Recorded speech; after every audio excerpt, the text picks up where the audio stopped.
CM Revanth పై Narsingi EPS లో BRS ఫిర్యాదు చేసింది. సీఎం పై ఫిర్యాదు చేశారు ఆర్ఎస్ ప్రవీణ్ కుమార్. ఫార్ములా ఈ కేసులో సీఎం పేరు చేర్చాలని ఫిర్యాదు చేశారు.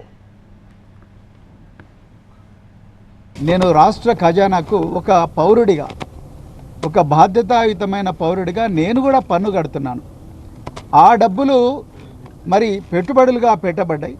ఆ పెట్టుబడులు ఇవాళ రేవంత్ రెడ్డి గారి అనాలోచిత చర్య వల్ల నిర్వీర్యం అయిపోయినాయి, వేస్ట్గా మారిపోయినాయి అనే బాధతోని రేవంత్ రెడ్డి గారి మీద క్రిమినల్ బ్రీచ్ ఆఫ్ ట్రస్ట్ భారత న్యాయ సంహిత 316 ప్రకారం ఆ సెక్షన్ కింద వారి మీద criminal breach of trust case పెట్టాల్సిందిగా ఈరోజు నార్సింగి పోలీస్ స్టేషన్లో నేను కంప్లైంట్ ఇవ్వడం జరిగింది.